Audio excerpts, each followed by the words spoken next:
Apollo 11। ये नाम सुनते ही जहन में क्या आता है? चांद पर इंसान का पहला कदम, है ना? पर यह कहानी सिर्फ इतनी ही नहीं है। ये कहानी है जानलेवा खतरों की, ऐसी चुनौतियों की जो लगभग नामुमकिन थीं, और एक ऐसे रहस्य की जो आज भी लोगों को सोचने पर मजबूर कर देता है। जरा सोचिए, आप चांद की सतह पर हैं और घर वापस आने का रास्ता एक छोटा सा टूटा हुआ स्विच। यकीन करना मुश्किल है, पर यही वो हकीकत थी जिसका सामना उन 2 एस्ट्रोनॉट्स को करना पड़ा। घर से करीब करीब 4 लाख किलोमीटर दूर, एक ऐसी जगह जहां मदद पहुंचना नामुमकिन था। 3 दिन लगते थे धरती से चांद तक जाने में। ये सिर्फ किलोमीटर का फासला नहीं था, ये गहरा भयानक अकेलापन था। लेकिन क्या असली खतरा कुछ और था? क्या यह हो सकता है कि यह सब कभी हुआ ही नहीं? जी हां, आज भी लाखों लोग हैं जो ऐसा ही मानते हैं। तो चलिए इस पूरी कहानी की तह तक चलते हैं, देखते हैं कि सच क्या है और साजिश क्या। तो शुरुआत करते हैं उस एक पल से जब सब कुछ, मेरा मतलब है सब कुछ खत्म हो सकता था। चांद पर उतरने के बस थोड़ी ही देर बाद एक ऐसी गड़बड़ हुई जिसने पूरे मिशन को ही दांव पर लगा दिया। ये था एसेंट इंजन आर्मिंग स्विच। सुनने में बड़ा टेक्निकल लगता है ना? आसान भाषा में कहें तो ये वो बटन था जो वापसी के लिए इंजन स्टार्ट करता था। और हुआ ये कि जब नील आर्मस्ट्रॉन्ग लूनर मॉड्यूल से बाहर निकल रहे थे, तो गलती से उनका भारी भरकम सूट इस बटन से टकरा गया और वो टूट गया। सोचिए, बस एक छोटा सा स्विच, और उसके बिना उनका चांद पर हमेशा के लिए फंसना लगभग तय था। धरती पर मिशन कंट्रोल में तो जैसे सन्नाटा छा गया होगा, कोई बैकअप प्लान था ही नहीं। और फिर एक बहुत ही मामूली सी चीज ने इतिहास बदल दिया। एक बॉल पॉइंट पेन। जी हां, बज एल्ड्रिन ने अपने पेन को उस टूटे हुए सर्किट में फंसाया, कनेक्शन पूरा किया और इंजन चालू हो गया। कमाल है ना? अब यह सवाल तो मन में आता ही है कि आखिर अमेरिका चांद पर जाने के लिए इतना बेताब था क्यों? भाई, ऐसी क्या जल्दी थी? इसका जवाब छिपा है कोल्ड वॉर यानी शीत युद्ध की कड़वाहट में, जो उस वक्त अमेरिका और सोवियत संघ के बीच जोरों पर थी। देखिए, 1957 में सोवियत संघ ने स्पुतनिक लॉन्च किया, दुनिया का पहला सैटेलाइट। अमेरिका देखता रह गया। फिर 1961 में Soviet astronaut Yuri Gagarin space में जाने वाले पहले इंसान बन गए। एक के बाद एक झटका। अमेरिका स्पेस रेस में पूरी तरह पिछड़ रहा था और पूरी दुनिया की नजरें उन पर थीं। दबाव बहुत ज्यादा था। और इसी जबरदस्त दबाव के बीच अमेरिकी प्रेसिडेंट जॉन एफ कैनेडी ने एक ऐसी घोषणा की जिसने सबको हैरान कर दिया। उन्होंने कहा, हम इस दशक में चांद पर जाने का चुनाव करते हैं। इसलिए नहीं कि यह आसान है, बल्कि इसलिए कि यह मुश्किल है। यह सिर्फ एक मिशन का ऐलान नहीं था, यह अमेरिका के लिए अपने सम्मान की लड़ाई थी। लेकिन कहने और करने में बहुत फर्क था। चांद तक का सफर कोई फूलों की सेज नहीं थी।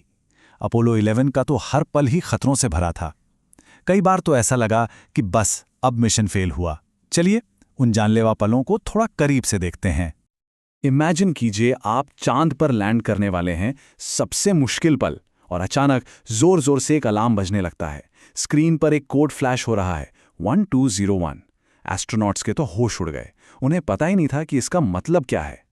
धरती पर मिशन कंट्रोल ने तुरंत बताया कि कंप्यूटर ओवरलोड हो गया है, उसकी प्रोसेसिंग क्षमता से ज्यादा काम हो रहा है। और जानते हैं उन्हें क्या सलाह दी गई? इसे इग्नोर करो और आगे बढ़ो।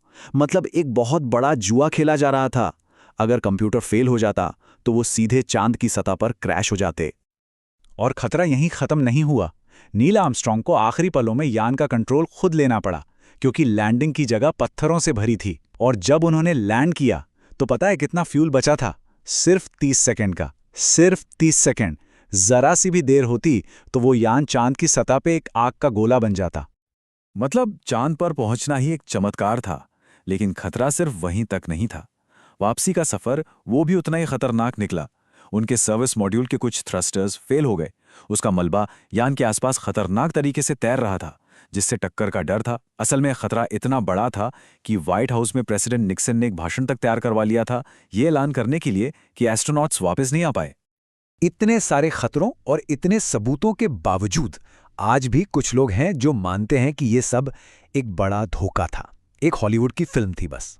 तो चलिए अब जरा इन मशहूर कॉन्स्पिरेसी थ्योरीज की पड़ताल करते हैं और देखते हैं कि सच क्या है। सबसे बड़ा सबूत जानते हैं क्या है? खुद सोवियत संघ।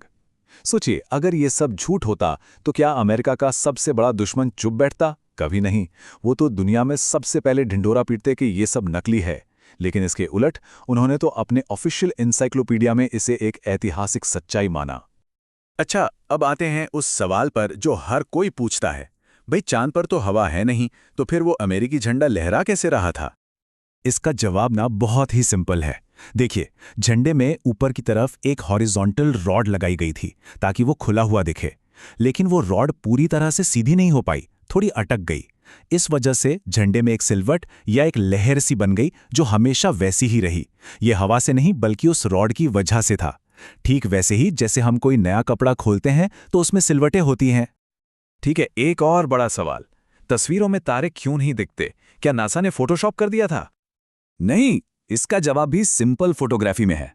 ये तस्वीरें चांद पर दिन के वक्त ली गई थी, जब सूरज की रोशनी बहुत बहुत तेज थी।